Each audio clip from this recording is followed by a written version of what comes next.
So the shutdown has begun. We are officially in shutdown mode due to the Republicans and Trump. All right, Trump owns this, or Republicans own this. They control the House, the Senate, and of course the White House. This is all them, guys. This is all them.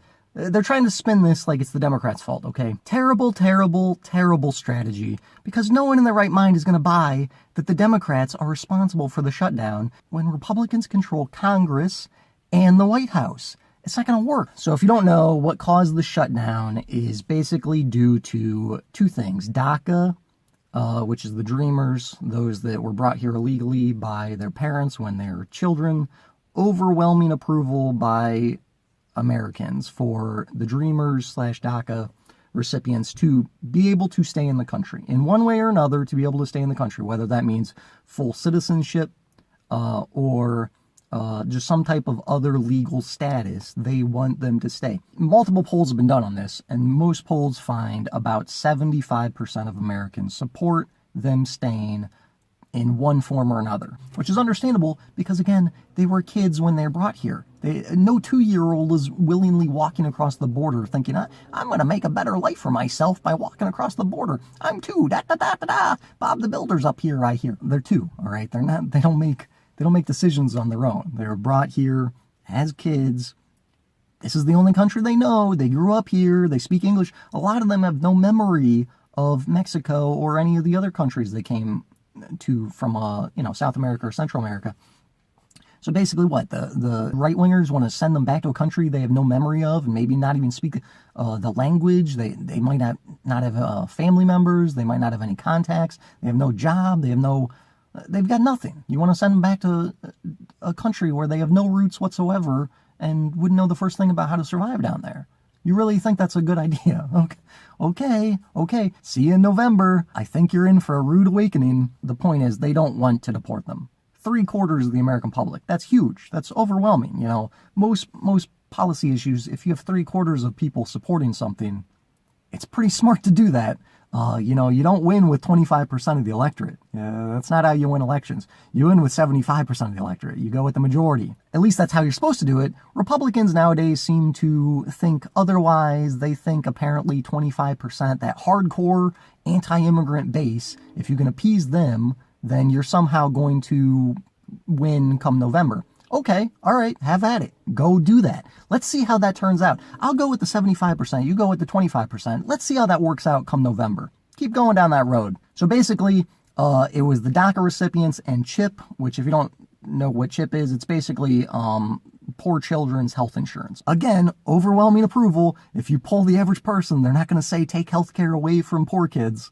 That's not a popular position. I know for some hardcore right-wingers out there, that might be, oh yeah, let's take healthcare away from poor kids. That might be really popular on far-right extremists, in the far-right extremist atmosphere, sure. But most people don't want to take healthcare insurance away from poor kids. These are children we're talking about. These aren't adults. These are kids, which would be bad enough taking healthcare away from adults, which they're trying to do that as well, obviously, through repealing Obamacare, which they failed to do that. But they're trying to do that as well, but especially kids. I mean, who in the right mind is against giving poor children health insurance? I mean, the modern day Republican Party is just amazing. I mean, if you just step back and look at it, it's almost as if they try to set out purposely to go against every popular opinion. Like what's popular? That we're going to take the opposite view. Marijuana legalization, is that popular? Nope. We're going to go for prohibition. Poor kids' health insurance, is that popular? Nope, we're going to take it away. Deporting kids that were brought here illegally through no fault of their own. These are kids, mind you. Again, kids, I don't know how many think 2-year-olds can make their own decisions, but I got news for you. They can't. It's just amazing. The Republican Party is just a terrible, terrible party. And thankfully, because of Trump, I think their terribleness may end very soon. They are going to be driven out of Washington, okay? We'll see, but I suspect come November, there will be a blue massive tsunami that just sweeps a whole heck of a lot of Republicans out of office. Some of which I'm sure think they're safe because they live in a district where Trump, might have won by 20, 30 points. I wouldn't count on it, guys. There's some very telling elections that we've been through recently where surprise upsets where the Democrat won. But that's another story. But let's get down to the shutdown, okay? So the Republicans' whole thing is that they shut the government down, and now they're trying to blame the Democrats for shutting the government down. Again, they control all of Congress and the White House, so good luck to them with that strategy. I don't know who in their right mind thinks this is the Democrats' fault when Republicans control all of Congress and the White House. But good luck with that strategy, guys.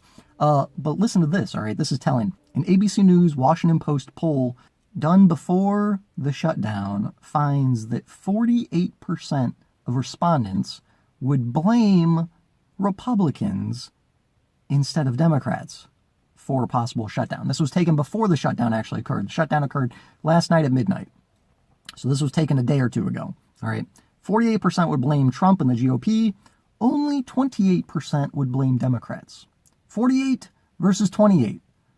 That's huge. That's a 20-point difference. 20 points is huge in politics, okay? Many of you watching this are obviously interested in politics, so you know how big a 20-point swing is. But for those of you who don't normally watch political things, aren't interested in politics, first of all, I'm surprised you're watching this video, but thank you. Maybe subscribe. But secondly, 20 points in politics is huge, okay? A lot of political races are won by less than 5%. Okay, it's margins, races are won in little small margins here or there, which is why turnout is so critical, especially like presidential elections.